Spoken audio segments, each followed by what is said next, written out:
All right, Jeremy, if you and Winston are ready, I'm going to call this meeting to order. We have a quorum. Okay, so I want to call this meeting of the Kentucky Housing Corporation to order, and thank you all for your attendance. Jeremy has confirmed a quorum, and Jeremy, you have given press notice, right? We have, yes, sir. And it appears we do not have any public participation today. No public participation. Okay. All right. So the next item on the agenda is consideration and approval of the minutes of the meeting held February 24th. I'm sure that everyone's had an opportunity to look those minutes over. Are there any additions or corrections? If not, I'll entertain a motion to approve those minutes. So moved. Then I'll second. This is George. Okay, thank you, George. So we have a motion and a second. All in favor signify by saying aye. Aye. Opposed, like sign. Motion carries. Okay, so the next item of business is the inducement resolution for the flats at Bardstown. And Sam Thorner, I think you're going to do that for us. So I'll yield to you. Thank you, Mr. Chairman. The Flats at Bardstown Apartments project is requesting bonding authority in an amount not to exceed $20,200,000. The project involves the acquisition and new construction of 192 units at 2100 Buckel Bank Road, 2044 Buckel Bank Road, 4134 Bardstown Road, and 4144 Bardstown Road in Jefferson County, Kentucky. The project will serve 96 households at or below 50% area median income, 52 households at or below 60% area median income, and 44 households at or below 80% area median income. The 192 units will consist of 36 one-bedroom units, 72 two-bedroom units, and 84 three-bedroom units. As the financing for the project progresses, the Board of Directors of Kentucky Housing Corporation must also authorize the issuance and sale of tax-exempt bonds to the approval of a separate final resolution. KHC staff has reviewed the preliminary submittals of the applicant and recommends approval by the Board of Directors of the Kentucky Housing Corporation of an inducement resolution authorizing the tax-exempt financing of the Flats at Bardstown Apartments project. And I forgot to mention, but the development team is available in the packet that you received. Okay. Thank you, Sam. Any members have any questions of Sam or comments that he'd like to make? All right. If not, I'll entertain a motion that this inducement resolution be approved.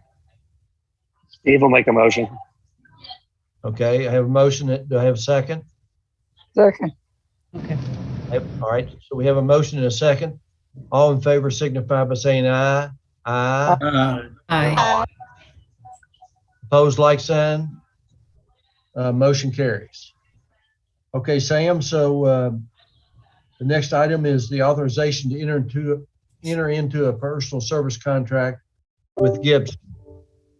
So will you tell us about that, please? Yes, sir. Thank you, Mr. Chairman. So Kentucky Housing Corporation seeks approval to enter into a personal service contract with Gibson Consulting, LLC, for market analysis services for its multifamily programs for fiscal year 2023 in an amount not to exceed $40,000. In our administration of the Low-Income Housing Tax Credit Program, the Home Investment Partnerships Program, rural housing, and various other U.S. Department of Housing and Urban Development programs, KHC must adhere to strict performance and reporting requirements which necessitate a variety of market analysis services. Following a request for proposals process in March of this year, Gibson was selected by a review committee to provide market analysis services. Kentucky Housing Corporation has the option of renewing the contract for 2 consecutive years following the initial term of the contract.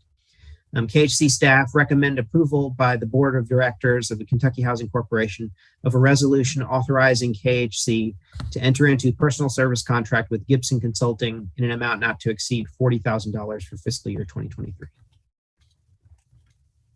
Okay, so Sam, as I understand it, your federal partners basically require this marketing analysis. Is that right?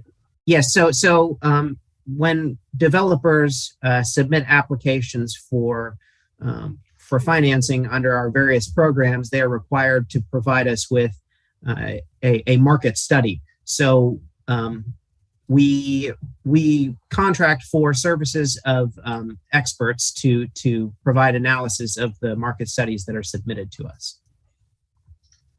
Okay. Any members have any questions of Sam?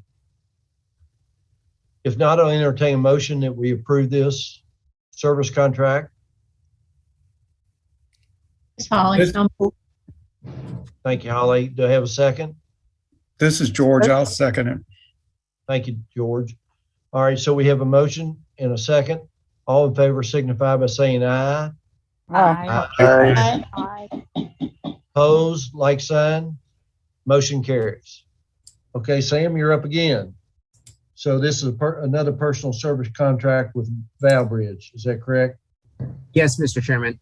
So it's a similar situation with some additional responsibilities that this contractor would be services that they would be providing us. So KHC seeks to enter into a personal service contract with Valbridge Property Advisors for both rent comparability studies review services for its tenant assistance program and for market analysis services for multifamily programs for fiscal year 2023 in an amount not to exceed $60,000. So in addition to what I described with the Gibson contract, this contractor under KHC's contract with U.S. Department of Housing and Urban Development, we are required to have a state certified general appraiser to review and verify the information submitted to KHC in the form of a rent comparability study.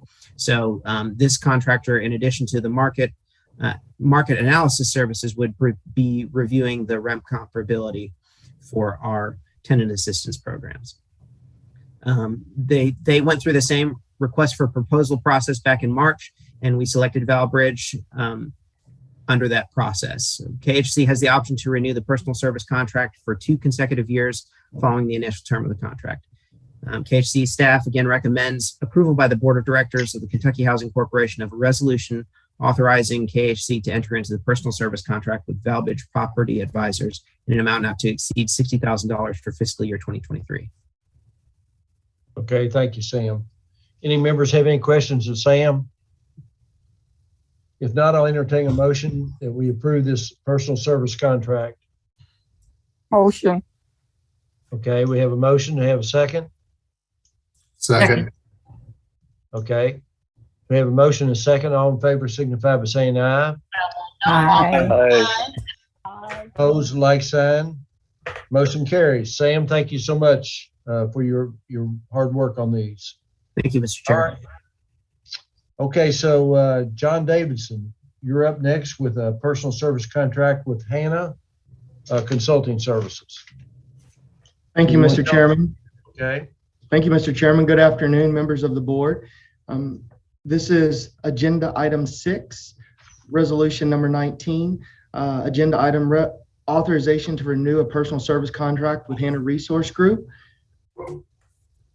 in an amount not to exceed $21,600 to provide consulting services and compensation evaluation and planning and succession planning for fiscal year 2023. Following the request for approval process in 2020, KHC selected HRG to provide HR services, consulting services. KHC has the option to renew the contract for 2 consecutive years following the initial RFP solicitation and evaluation process. This will be the 2nd renewal. Staff is respectfully asking that the Board of Directors of Kentucky Housing Corporation adopt resolution authorizing the renewal of the personal service contract with Hannah Resource Group, LLC, in an amount not to exceed $21,600 for HR consulting services for the fiscal year 2023. Okay. Thank you, John. Thank you. All right, so any members have any questions of John on this? If not, I'll entertain a motion that we approve this personal service contract. Motion. Chad, I'll make that motion. Okay, I have a motion by Chad, a second. Susan, so moved. Thank you, Susan. Oh, so we have a motion and a second. All in favor signify by saying aye. Aye. Opposed, like sign. Motion carries. Thank you, John. Thank you. Okay, Kevin Field, personal service contract for Regulatory Solutions LLC. Thank you, Mr. Chairman. For the board's consideration is resolution number 20, whereby staff request authorization to enter into a personal service contract to perform quality control review services in accordance with Fannie Mae, FHA, VA, and RHS regulatory requirements for both the single family mortgage department as well as the loan servicing department. So following a request for proposals this past February, Regulatory Solutions was selected by the review committee to provide quality control review services. And KHC also has the option of renewing the contract for an additional 2 consecutive years following this initial term. So I would be glad to answer any questions you may have. Otherwise, KHC recommends approval by the board of directors, authorizing the corporation to enter into a personal service contract with Regulatory Solutions for quality control review services for fiscal year 2023 in an amount not to exceed $165,000. Okay, thank you, Kevin. Any members have any questions of Kevin about this contract? If not, I'll entertain a motion that we approve the contract. Somebody? I'll move. This Holly. Okay, thanks, Holly. Do I have a second? I'll second. Okay, so we have a motion and a second. All in favor signify by saying aye. Aye. Opposed, like sign. Motion carries. Thank you, Kevin. I appreciate your effort on this. Okay, so next up is Jim Statler. And Jim, I'm sure you've been waving your magic wand on the barn market. So we're going to turn this over to you to talk about a personal service contract with BOX. Thank you, Mr. Chairman. Good afternoon, everybody. Agenda item number 8 is seeking authorization to renew a personal service contract with BLX Group for arbitrage rebate calculation services. KHC requires services to perform arbitrage rebate calculation services on non-purpose investments, The Internal Revenue Code requires ongoing 5-year period calculations to determine if there were any earnings in excess of the yield on a bond series that would be required to be addressed or rebated to United States Department of Treasury. Due to the small contract amount, no RFP was required in 2022. Instead, KHC is renewing the personal service contract that we've been operating under for a 3rd consecutive year following the initial contract term. KHC recommends approval by the board of a resolution authorizing the corporation to renew a personal service contract with BLX Group LLC for arbitrage rebate calculation services for fiscal 2023 in an amount not to exceed $1,250. And just by way of information, we have one tax plan that we're going to pay off in fiscal 23. If we could have gotten away with paying it off in 22, we would have, but we couldn't. So we have one tax plan that will get paid off in fiscal 2023, which will require an end of term rebate calculation by BLX for the $1,250. Okay, Jim, thank you. Any members have any questions of Jim about this personal service contract? If not, I'll entertain a motion to approve it. This is George. I'll move. Thanks, George. Do I have a second? This is Susan, I'll second. Thanks, Susan. All right, so we have a motion and a second. All in favor signify by saying aye. Aye. Opposed, like sign, motion carries. Jim, you're up again. You got another one.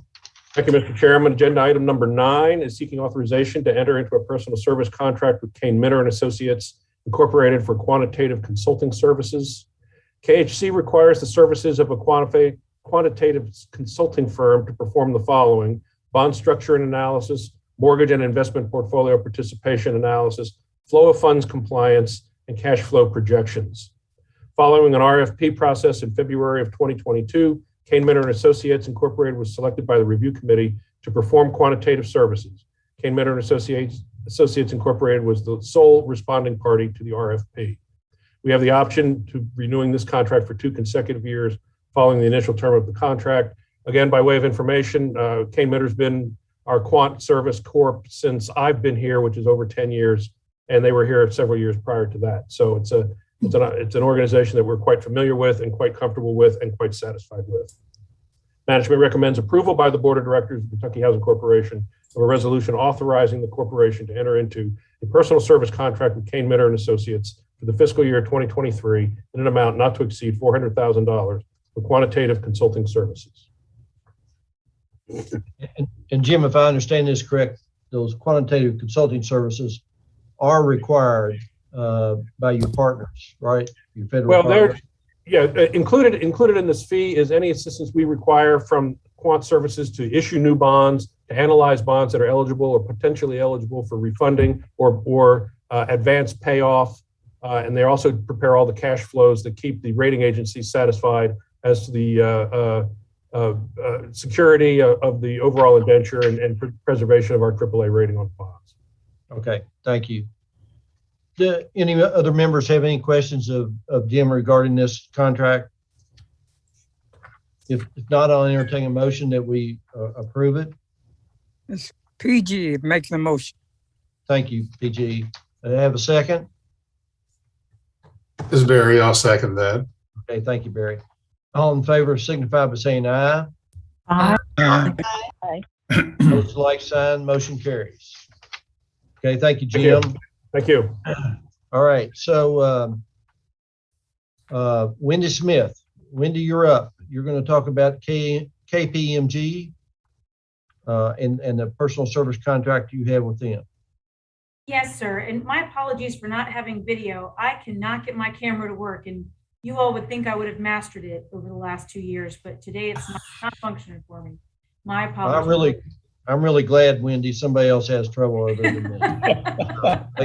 Makes me feel better. So I have 2 items on the agenda. The first is a resolution authorizing KHC to amend its existing contract with Kpmg for the services they are providing in processing healthy at home eviction relief applications. So we have had a contract with them to process alongside our existing staff. So we do this work too. We just needed them to help us get over our backlog and be able to process in real time. They have managed that, and we wanted to do one more extension through the end of the fiscal year, so through the end of June 30th, just to keep them running. We don't necessarily expect to use all of this amount. We just didn't want to have to come back again right before the end of the fiscal year. So this is, again, an existing contract. We amended it already once, so this would be the second amendment to expand the potential work they might do for us.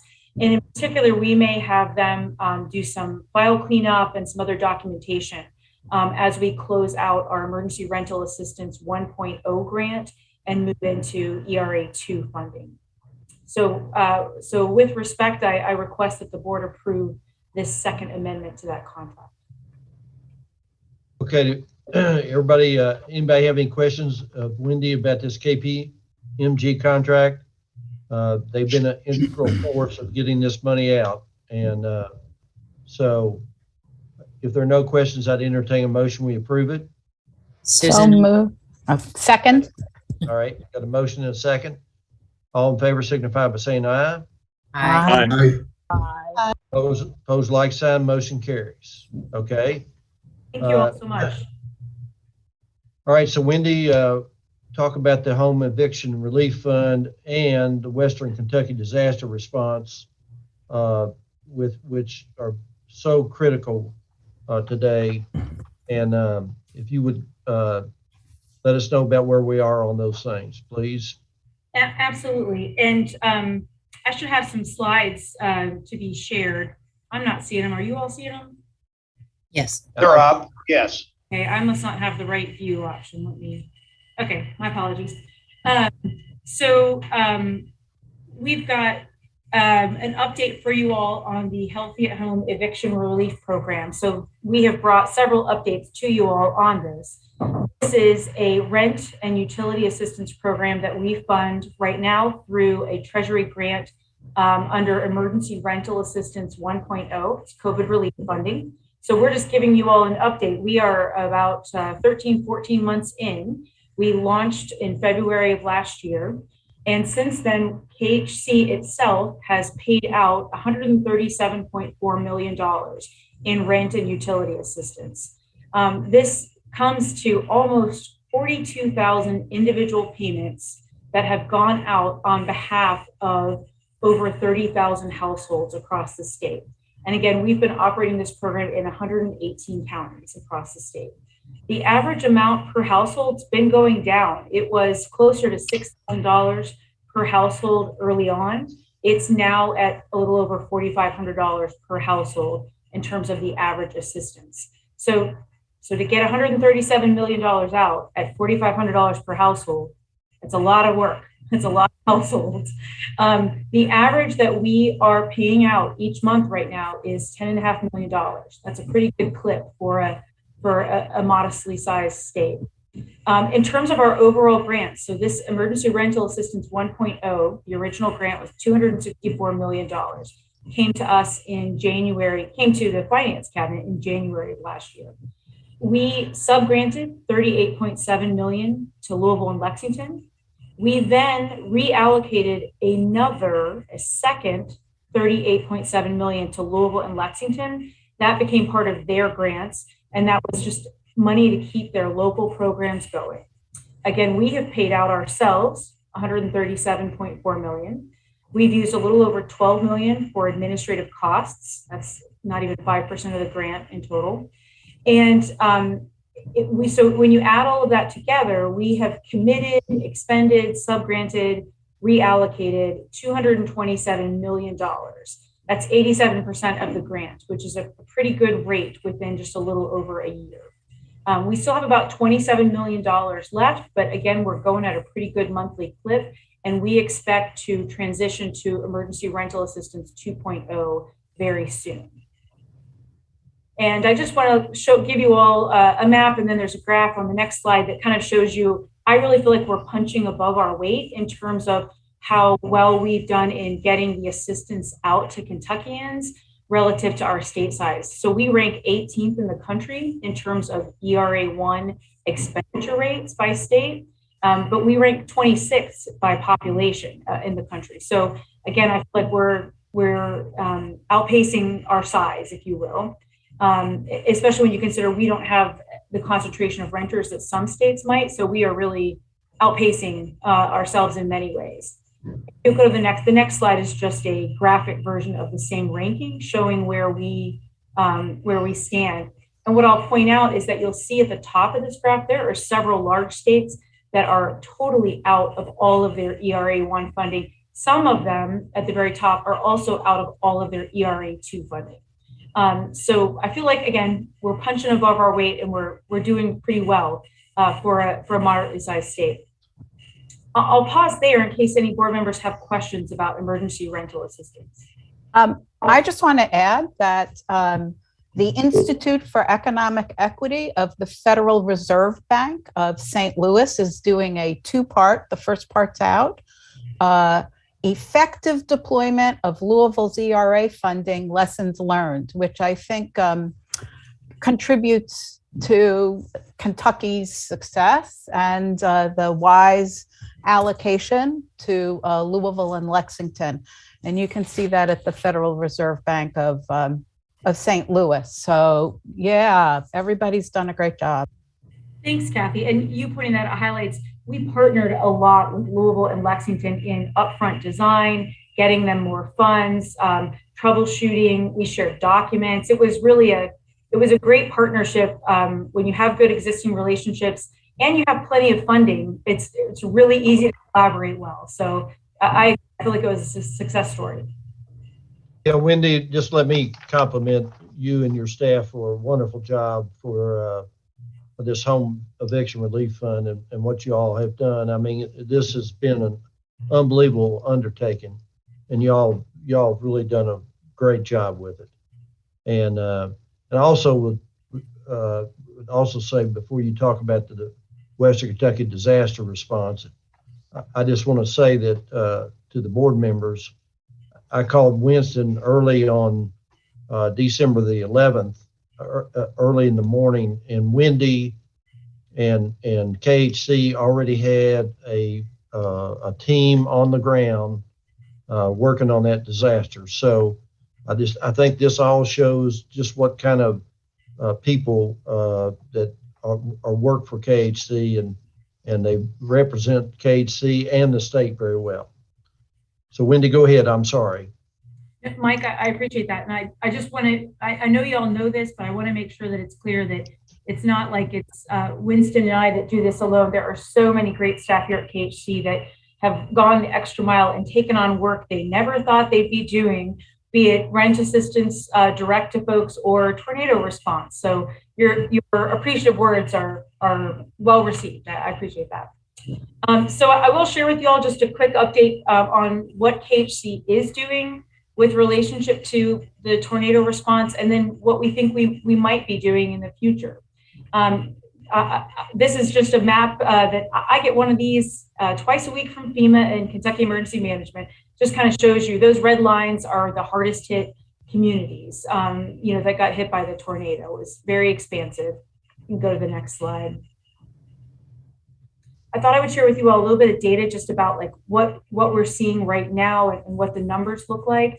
So this is the number of folks that are in non-congregate sheltering. That means, because of the pandemic, they didn't do the big massive shelters that the Red Cross typically does. They housed folks in hotels and at our state parks, which was a real asset for Kentucky, that people could go to the state parks. And at its peak, there were over 1,400 folks in non-congregate shelter. There are now just 160 people. That's not households, that's people in state parks or in hotels in Western Kentucky. This is just a graph that shows you by county, how many folks are in the red numbers at the top are the number of people. So of course, Graves County, where Mayfield is, really hit the hardest, but Hopkins County and Warren County also have pretty significant numbers of folks still in non-congregate shelter. And then this is a chart that, and we can of course get this to you all. This is the Red Cross's damage assessment for home ownership and rental units, county by county. And what I'll highlight is what's highlighted in yellow, that total number of housing units that have major damage or were destroyed. And as you can see, it's really significant for Graves County, it's 5%.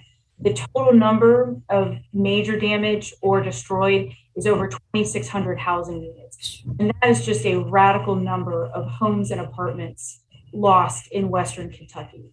I do not have a breakdown of how many were homeowner and how many were rental. The Red Cross did not do that, but this data was really useful in helping us just understand the scope of units that are either going to require a phenomenal amount of money or that have just been lost to the housing stock.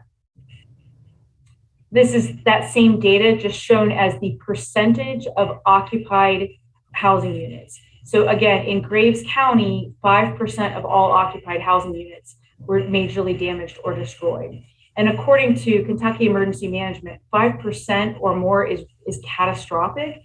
2% or more is really, really significant damage. So not a surprise to any of you, I'm sure, but just kind of underlining how severe the damage is for a lot of the communities in Western Kentucky. And that for a lot of folks, even though they've lost a unit, they still don't want to move from that community. And those communities want to keep their population. So again, overall, 4,100 homes roughly were impacted, and over 2,600 had major damage or were destroyed, according to the Red Cross. There are some real barriers to the rebuilding process. There's supply chain constraints that are happening across the country. We have a lot of uninsured or underinsured homeowners. There's a big question about will the market return for rental units in the same places that they were lost. And we only have a couple of nonprofit partners in Western Kentucky. So, growing their capacity, particularly Habitat for Humanity organizations, it's really hard to, they might do 10 units a year and we might need them to do 50 to 100. That's a tall order in terms of growing capacity. In some areas, the building codes really don't allow for tiny homes or mobile homes, yet folks might want to move one on their property. And they don't have enough building inspectors locally. Their building inspectors their staff is sized to do a handful of inspections, maybe a week, let alone, tens and tens and tens daily or weekly. So those are some real constraints they're facing. Okay, so that's a snapshot of the challenge and just the devastation that Western Kentucky's gone through. Here's what KHC has done so far. The first thing we did was assemble an inventory of available apartments, and so that if somebody was looking for a unit, they had a list they could search by county or by bedroom type, and we put that online and in a printable format. We also inventoried damaged properties that are in our portfolio. We fund and finance a lot of multifamily projects and had a little over 200 units totally lost or majorly damaged in the tornado. 212, I think, is the count we have. We meet weekly with Kentucky Emergency Management and actually several other state agencies to coordinate our response and what we're doing and learn what's needed. We've also met with a bunch of our Western Kentucky partners, and in particular, we have given more money to some of our homelessness partners who already had grants, and we could just add to that grant so that they had more funds to help folks. We also recently funded 2 habitats out in Western Kentucky to do home building, and they have funds to do home repair. We fund them usually most years anyway, so we just wanted to make sure that they had sufficient funding to keep going. We are also, the Public Housing Authority in Dawson Springs lost a lot of units. That rent assistance sits as funding at HUD, so it is being converted into a special kind of Section 8 voucher that those tenants can use to go rent another unit. And we are administering those because the Dawson Springs Public Housing Authority does not do vouchers. They just own, actual brick and mortar units. So we're going to administer those for them. We are participating in a handful of HUD disaster recovery fairs where we'll have a booth offering different kinds of assistance and information about our programs. And we recently have begun meeting with the case management service providers, Catholic Charities of Owensboro and United Way of Bowling Green, to talk about individual households and what they need, what kind of housing issues they're having, to try to figure out what solutions we have that can help them get out of hotels, state parks, in some cases out of tents, out of being doubled or tripled up with family. And you can scroll through these. This is just some snapshots of the website we have where we built the inventory, just to give you all a sense of that. You can keep going. And so here are the roles we foresee playing in Western Kentucky. We anticipate that we will provide additional funding or financing for the rebuilding or repairing of multifamily projects and single family homes, and or building new rental units and new homes, even if it's not rebuilding an existing unit, just to replenish the supply of housing in Western Kentucky. This might be done with some of our regular funds. We would love to have additional funds because that we would hate to cut into the existing pie. We really are going to need more for Western Kentucky. And we would expect that the Department of Local Government and KHC will partner. It was announced that they are going to be awarded $75 million in what's called Community Development Block Grant Disaster Recovery Funds. That's for the flooding in Eastern Kentucky as well as the Western Kentucky tornado. And those dollars can be used for many, many, many types of rebuilding, including home ownership, single family houses, and multifamily projects. So we could weave those into our existing funding rounds. And I will pause there. I am done. But if board members have questions about that, I'm happy to answer what I can. Do any members have any questions of Wendy in regard to that? Wendy, could you get us those slides so we could have those, look at those, study those a little bit more? Maybe? Absolutely. I think you'll probably want Jamie's slides that are coming up next too, so we'll make sure they get out to all the board members. And one question I have, Wendy, what about contractors down there? I have a customer that's a contractor that's been going down there from time to time, and he tells me that their contractors are almost non-existent. They just can't find enough contractors. Is that accurate? Is that? Yes, yeah, I kind of filed that under the supply chain issue, but it sits next to supply chain.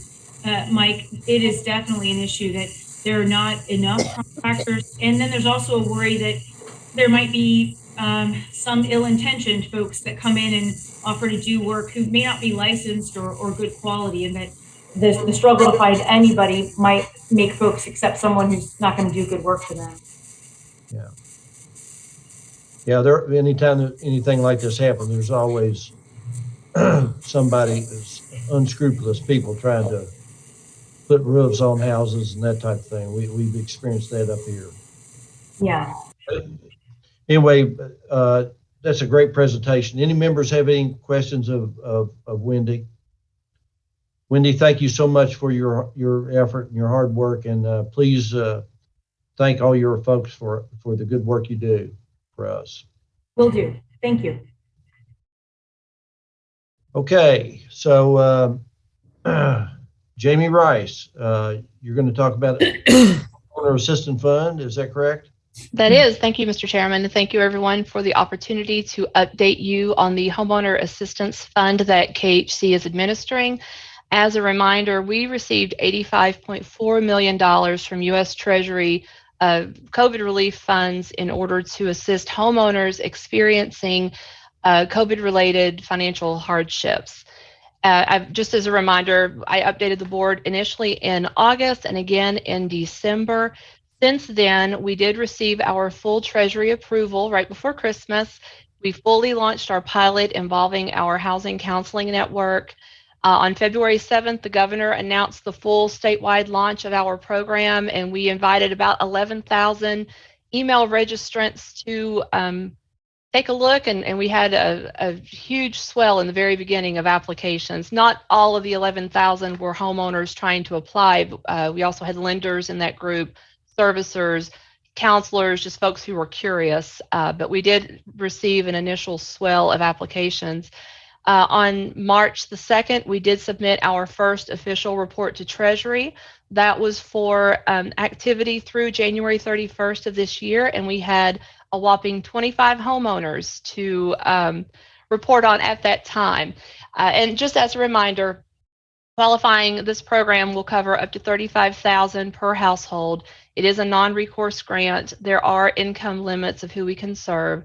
And the qualifying expenses we can pay are mortgage reinstatements, up to 6 months of mortgage payments, non-escrowed property taxes and homeowners insurance, past due homeowners association dues, and past due utilities.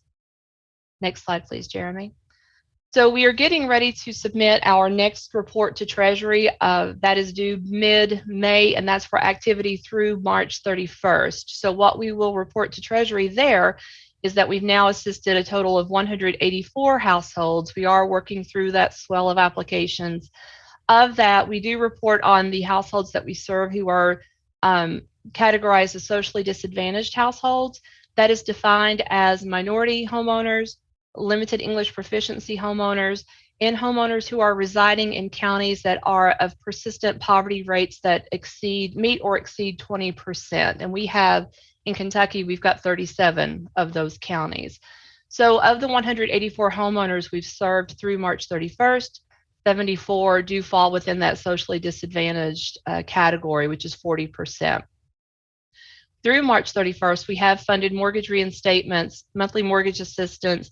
One person has received past due homeowners association dues, and we've paid utility assistance. I will say that was through March 31st. Our current active pipeline that we're working through, we have 1,590 applications, and the loans of the cases that we've closed through April 24th is 288 now. So we are picking up steam and working through that initial application. We are getting a lot of applications for folks who are applying because of inflation and, groceries and gas being more, we're all feeling it, but that's not a qualifying event for this funding. So in terms of funds that we have obligated versus expended, we've obligated about 2.8 million. We've expended 1.8 million of that through March 31st. And you'll see the biggest difference between the two columns falls within that monthly mortgage payment assistance. And that's because we pay that over the course of 6 months. That does not go out the door right away. I think that's all. It's a quick, I knew I was toward the end of the agenda, so I kept it concise. Any questions? Yeah, this is Kathy. Do you have a breakdown by county, and even better, since you have addresses, by census tract? Not census tracts, Kathy. We did not build that into the technology. By county, we would have. I say that because in Jefferson County and in Lexington, race is I would know just by looking at census tracts where things are going. And are female-headed households considered in the 40%? Female-headed households with children? No. Okay. No. I'm sure those are definitions that the feds gave you, right? I'm not sure female. I'll have to go back and look at that.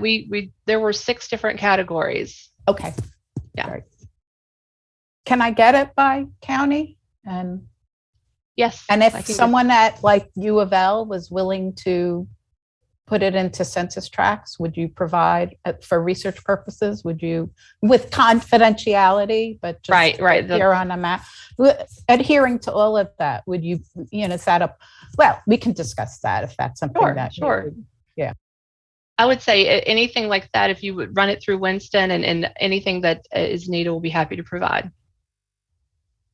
Sorry, Winston, I just heard about this, and I have a lot of contacts at U of L, the state data center, for instance, and they know all about confidentiality. Absolutely. So let's talk about it further and see what we can do to make that happen.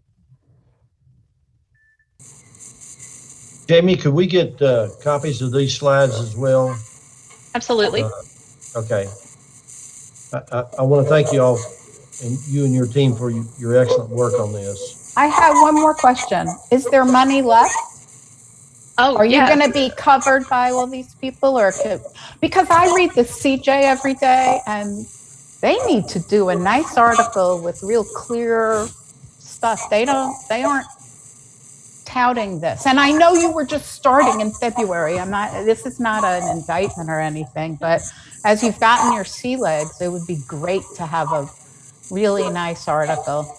I'll say our sea legs are still coming. We're still working through that pipeline of almost 1,600 applications. So we purposefully have not been as aggressive with marketing as the HHERF, because anyone who applies right now is going to sit and they're going to be frustrated. So we're trying to get through that initial, just get it at a better, smoother running rate. But we've had to add staff. The counselors have added people. If you'll remember, we administered the hardest hit fund program during the Great Recession, and the pipeline we have now for the Homeowner Assistance Fund is greater than we ever had under HHF. But then again, we are getting a lot of applications for folks that are understandably feeling the pinch of inflation, but it takes time to work through those to get to the ones who were impacted by COVID.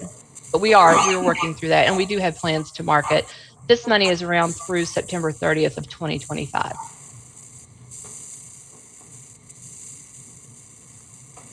Jamie, thank you so much. Do any other members have any questions of Jamie? Well, Jamie, thank you for your hard work. We appreciate you. Okay. All right. So informational items is the next item on the agenda, and with that, I'm going to turn that over to Winston. Winston, do you have anything you want to talk about today?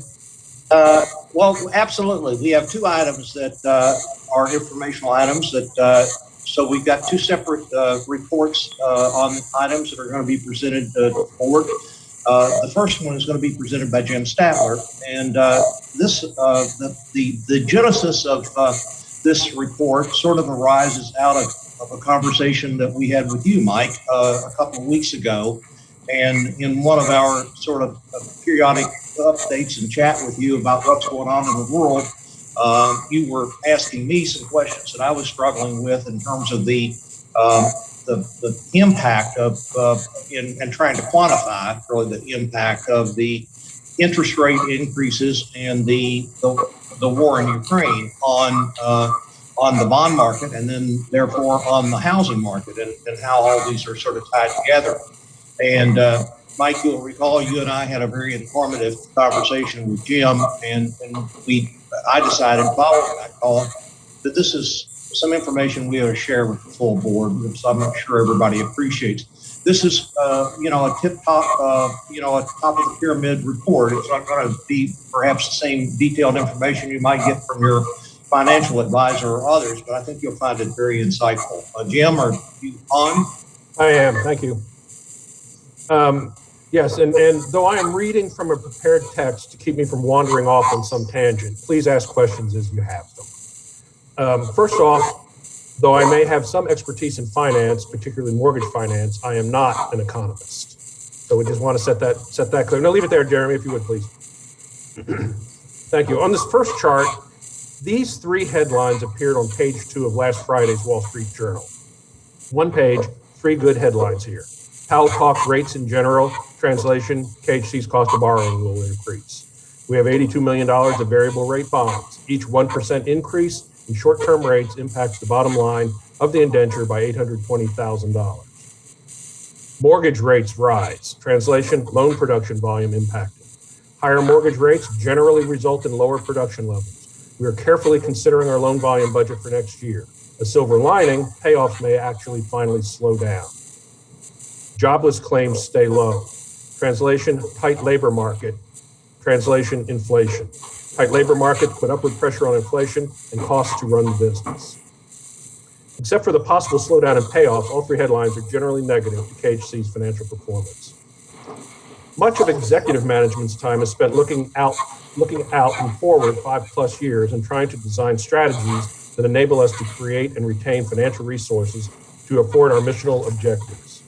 5 years ago, it was how to maximize current cash flows to allow our exit from the pension plan, which we were able to corporately execute and achieve, largely facilitated by a very favorable MBS market.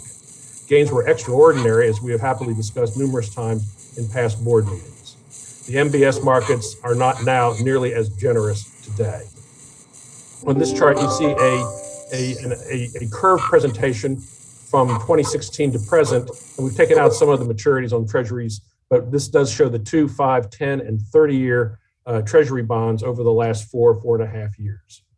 Today's market is not paying up for the higher interest rate pools, largely stay there if you don't mind, Jeremy, please. Thanks. Today's market is not paying up for the higher interest rate pools, largely because of prepayment risk. So instead of selling at the highest cash price, we can sell at a lower cash price, but a higher servicing spread. What that means is we can continue to generate value for the corporation, but now it is in the form of the present value of future cash flows rather than current cash gains. These gains will not be as ridiculous as those of the past couple of years, but it keeps the loan generating machine operating and the mission continuing. The new metric will consume cash in the short run to be paid back in the future. We have sufficient internal resources and access to external resources to facilitate our loan production needs. We are working with our capital market partners on ways to maximize execution in this changed environment. Now the next chart, please, Jeremy. This chart shows 40 years of Treasury interest rates. The part to the right of the red vertical line is the period shown on the preceding chart.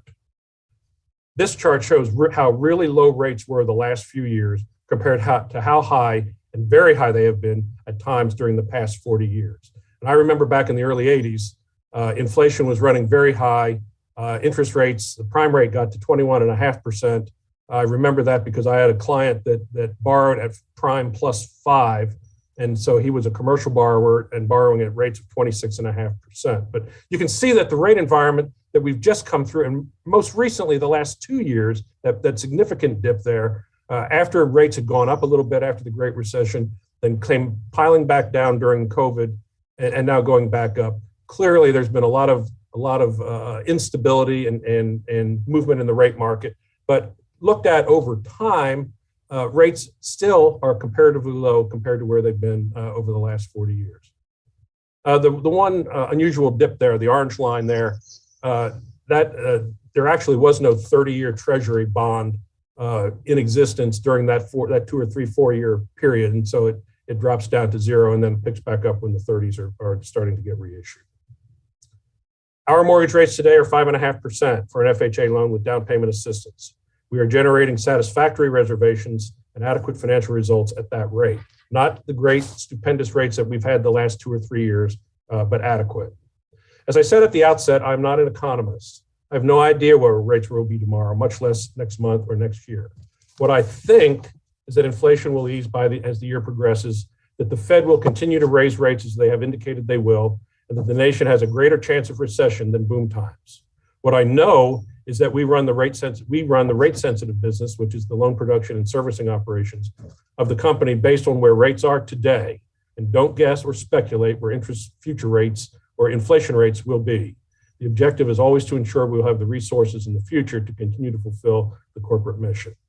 I am also not a political scientist. I have no idea what intermediate and long-term impact the Ukraine situation will have, but I do know that the short-term impact on a humanitarian scale is horrific. Be assured executive management is watching all these events very carefully. One final item, we did pay the full amount of the pension cessation in late March using internal resources accumulated over the past several years. We look forward to enjoying future financial performance in the years ahead without the pension anchor weighing us down. That concludes my remarks. Mr. Miller. Thank you very much, Jim. We do appreciate that. Are there any questions that any of the members of the board have of you concerning this report or otherwise? I have one, Jim. So even though the bond market has taken such a hit, and that hit was historically quick, really, your liquidity is still sound. You still feel good about your liquidity, and being able to finance what you need to finance in the coming months, right? Yes, sir. We have internal resources, and then we have significant lines of credit. And then, as I explained in our conversation with the other day, the lines of credit are available for peak financing needs, which fluctuate as we build our warehouse full of loans and then sell them into the secondary market. So we have permanent financing for say 5 to 10 year assets that use ongoing corporate liquidity and resources. And then, but for the immediate fluctuation, which is where the peaks and troughs happen on our cash needs, we have lines of credit for that purpose, and really look much more like a mortgage bank, a classic mortgage bank now that we've had to pay out so much of our resources for the pension, where we do have that sawtooth curve that shows peak usage and peak financing, and then every time we deliver our securities, it drops back down. Okay. But I am very comfortable with the liquidity position of the corporation to be able to finance, any term financing need from zero tomorrow to 30 years out. So, but we, and as I said in our meeting before, I spend more of my time looking 5 years out than I do to today or tomorrow, so that we can plan and put procedures or techniques in place that will allow us to continue to have the resources that we think we're going to need. Well, those credit lines will help you from having to sell any bonds and taking losses on them. So you've been smart about getting those set up. Yeah, and that's a good point. We have lost value on some of our longer term assets, primarily in the indenture, but with no intention of selling them. That's a paper loss, but not a cash loss. Exactly right.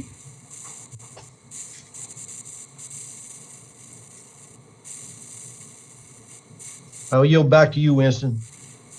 Thanks, Mike, and thank you, Jim. Our next informational presentation is going to be by Molly Pate, who's the Managing Director for Communications and Marketing Services, and she's got some slides that'll be popping up here just in a minute. But by way of background, let me tell you a little bit about how we get to where we are for Molly to be making this presentation. As you will recall, just a few minutes ago, Wendy gave a description of the funding that was made available for ERA1, the Emergency Rental Assistance, which came to us in very early of last year, and with a lot of money to try to get to as many households that were in need as we possibly could. And one of the challenges that Kentucky Housing faced, as well as other similar agencies to ours around the country, is how do you let the population that is in most need of this rental assistance fund and the landlords, how do you let them know and become aware of the availability of this rental assistance? And of course, we immediately did the usual thing, which is you sit down with the leadership, both at the governor's office and around the state in other positions, and plan press interviews with leadership in order to get the information out in the media. And you send out news releases, and you look at your social media ads and your other things that are naturally out there, and try to see how you can maximize that. In that process, I think we all realized that what we were doing, despite our best efforts, might not penetrate the market that we needed to penetrate in order to get the aid to where it needed to be. And so our communications folks, Molly and her team, decided to explore other options and see what else might be done to assist in this process. And in doing that, they sat down with several media companies that specialize in trying to get messages, marketing, advertising, and other messages to the precise targeted population that you're trying to affect with this. And in that process, they identified gray media, which is for those of us who live around here, it's Channel 3, I believe, and or they own Channel 3 out of Louisville, and they developed a marketing plan that was precise for this emergency rental assistance program. A lot of digital work as well as some other media work. And what Molly's going to do is she's going to tell you, I believe, about some of the work that went into doing that. But that's going to get us up to today and another media campaign that is totally unrelated to that sort of grew out of this experience that you all may be watching and seeing on Derby Day. So, Molly, you want to take it from here? Yeah, thanks, Winston. So KHC has been working with Gray Media since February of 2021, and we began running advertisements for the Healthy at Home Eviction Relief Fund program in June of 2021. So we had a pretty conservative approach. Like Jamie was talking about, we wanted to make sure that we got our backlog out, and then we could reach out to the people most in need. So Gray Media, which owns Wave 3 in Louisville, and stations in Lexington, Cincinnati, Hazard, Bowling Green, Knoxville, Nashville, Evansville, Indiana, and a host of other places throughout the nation, worked with KHC to develop a conservative marketing approach that would target renters and landlords who may be in need of eviction relief based on their geography, their family size, their income level. So we started kind of scattershot, and then over the next several months, we refined it, and we added more campaigns, more key search terms, so that we could really hit the people most in need. We developed a 30-second television advertisement and ads that would show on streaming services, on web apps, on websites, and on other digital spaces. And in January of 2022, we began running a 30-second television commercial in Hazard and in Bowling Green to reach a larger audience, possibly a more rural population that had not seen our digital advertisements. So throughout the campaigns, we met monthly with Gray, and we've been able to track the effectiveness of the ads, including the zip codes where the ad is most popular. So we looked at census tracts, anything Wendy sent us. We tried to segment our campaign by that. So we at first had the zip codes that we thought would be most in need, and then we added a separate campaign for the zip codes that the census had identified. And then we also looked at what platform the viewer sees our advertisement. So, are they looking at a tablet app? Are they looking on the website? Are they looking on their desktop? Are they looking on a streaming service? So that we knew if we needed to, again, refine our campaign to target certain areas. We also looked at what time of day our ad is seen the most and on which apps it's most widely seen. So that really varied too, because we hit, say, the Super Bowl, or we would hit the Olympics. In the summer, it was really funny because we had a lot of people searching for crab recipes. So any, food-based website or app, it shot to the top of our list. And then in March of 2022, Gray approached KHC about expanding our marketing further by placing ads on Wave 3 stations during Derby week in the race. And Wave is the only station this year, I guess they rotate, Wave is the only station this year allowed in Churchill Downs the week leading up to the Derby. And so we're hoping that that drives more people to watch Wave's coverage during the next week. Internally, we have been talking about ways to increase our homebuyer marketing efforts, ways to reach a broader audience, and ways to communicate the benefits of our programs. And this just seemed to be a perfect opportunity.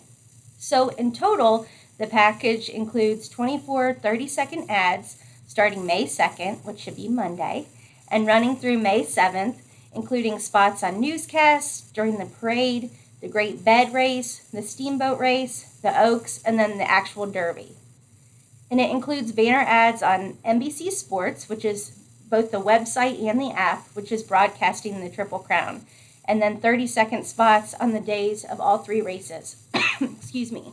The Derby, either before or after the Derby, not during the actual 2 minutes leading up to it, 2 minutes of the race. And then also the Belmont Stakes and the Preakness.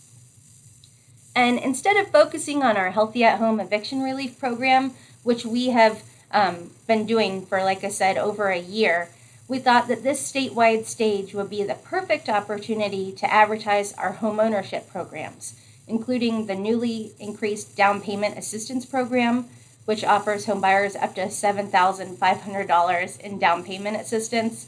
We just finished in March our lender awards, which Jamie can tell you all about. But when she and Jim increased that down payment assistance amount, people went bananas. And so we knew that that was a big selling point, so we really wanted to focus on that. And to drive visitors to the right spot, we created a slider on our website, and that's the first image that people see when they visit kyhousing.org. And it mirrors our banner ads and links directly to the future homebuyers page.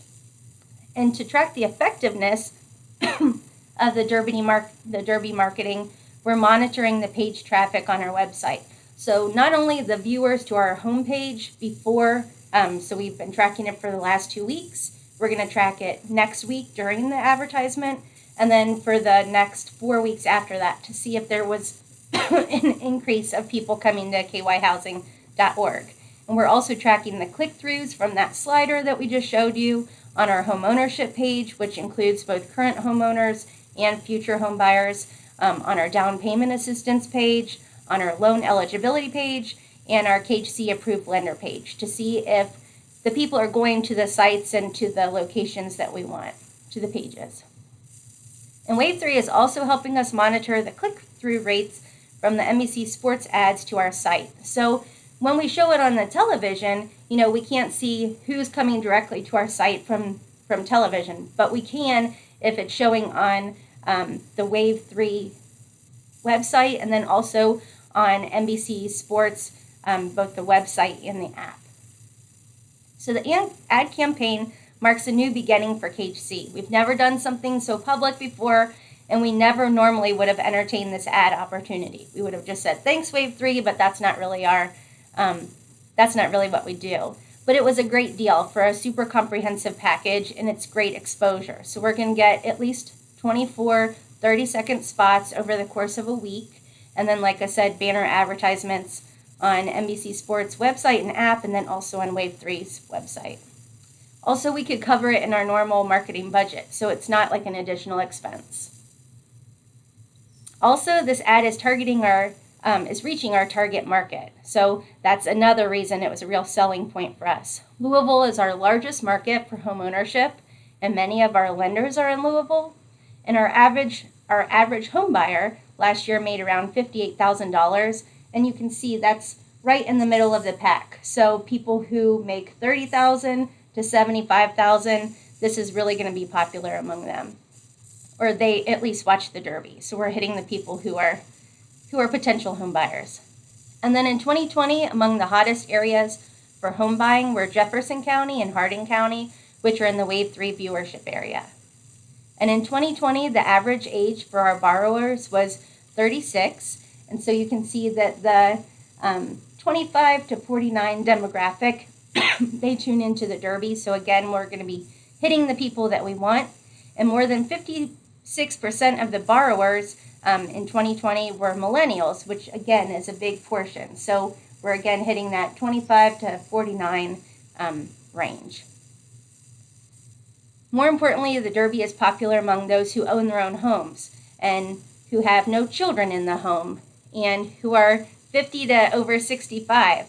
And that larger demographic of slightly older, more established viewers, maybe the relatives, the parents, the friends, the acquaintances, the church members of future home buyers. So they could see the ad during the Derby and urge potential home buyers, people who are considering purchasing a home, to research and consider our programs and products. Over the last 2 years, we've held our Lender Recognition Awards ceremony virtually and publicized it to our top lenders on social media. And during those times, we saw a great increase in weekly reservations. And we anticipate this commercial will have similar results. We hope it'll boost reservations as we head, excuse me, it's allergy season, head into prime home buying season, the spring and the summer, and then also National Homeownership Month in June. So we're really hoping to see an increase in our reservations. And Jamie Rice and Single Family Programs, who just presented, shared the commercial with our top lenders, and they had great feedback and thanked us for doing this, because ultimately we're directing people to our site and then to consider KHC approved lenders, so this should increase their business, we hope. And we know this is a strategic move because for 50 years we've helped thousands of Kentuckians achieve homeownership, but there are still many people who don't know about our programs and our products, and who would benefit from our down payment assistance, from reduced eligibility requirements, and from our competitive mortgages. So we hope the ad raises awareness about what we have to offer. And the ads and commercial were produced completely in-house, including a voiceover from one of our HHERF contractors. So we're really proud of what we've done because we're telling our own story in-house. We didn't have to farm it out. So it's a really grassroots project. So without further ado, I'm going to try to share my screen. Jeremy, it says that you've disabled participant screen sharing.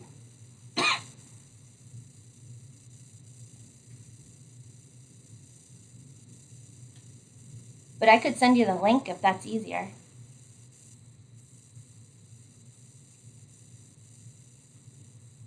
Try it now. Okay, thanks. Yay.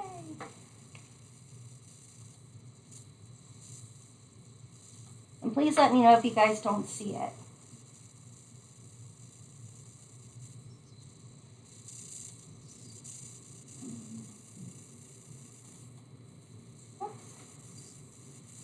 Here it comes.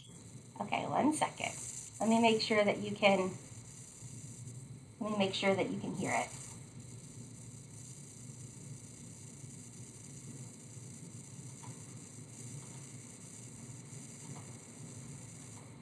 and if you can't hear it, please let me know. And we're off. The race to homeownership can be dizzying, from looking at homes to making an offer and even negotiating the terms. So position yourself for success with Kentucky Housing Corporation. Our lending partners coach first-time home buyers, giving them access to down payment assistance and competitive mortgages that help them cross the finish line with the best possible deal. So don't fall behind. Start your search today by visiting kyhousing.org.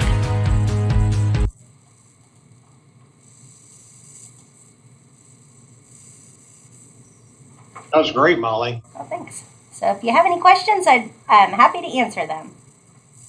Yeah, let me open up the floor and see if anybody has questions for Ollie about this. I want to congratulate Molly and her entire team for putting this together. It's very, very nice, very well done, and it is a new day and a new approach. In the past, our efforts at marketing our single-family mortgages have been, vis-a-vis the bankers and the lending folks out there, and this is really pretty much the first effort that we've made to do direct marketing, and but in turn directing the potential buyers to the same lender team that we've had in place for many years. We hope to continue to keep in place. So, Mike, if there's no further questions, I turn it back to you. Well, I just want to commend you, Molly, and you and your folks for an excellent job. And really and truly, I think it's a really good time to get some marketing out there for KHC. And there are a lot of people that don't know about KHC and really don't understand what KHC does. So I think it's very timely, and I appreciate your all's efforts in doing it. And so thank you so much. So does any other members have any questions of Molly or Jim that they would like to ask at this point? And or any of the other staff? Jeremy, do you have anything you want to bring up? Do not, Mr. Chairman. All right. Any board members? I do want to say just one thing. I deal with a lot of farmers, and I am really concerned. Everybody knows that this Ukraine war has had an impact on us economically and energy-wise and militarily. Agriculturally, it's having the same impact. And I've got farmers who are telling me that fertilizer is now $1,100 a ton. Their seeds way up. While soybeans are $17 a bushel and corn's $8 a bushel, they are even questioning whether they should plant or not. So I think really concerns me that this thing could have a real impact on our food supply in the future. But anyway, that's just an old country banker's assessment. So any other members from the board have any questions or any comments they want to make before we adjourn? Winston, just be sure your people know how much we appreciate them. We know how hard you all work, and we appreciate all your efforts. So with that, I will entertain a motion to adjourn. We appreciate your support. This is George. I'll move to adjourn. Okay, George, thank you. Do I have a second? This is Chad. I second. Okay, Chad, thank you. All in favor signify by saying aye. Aye. Aye. Aye. We're adjourned. Thank you all.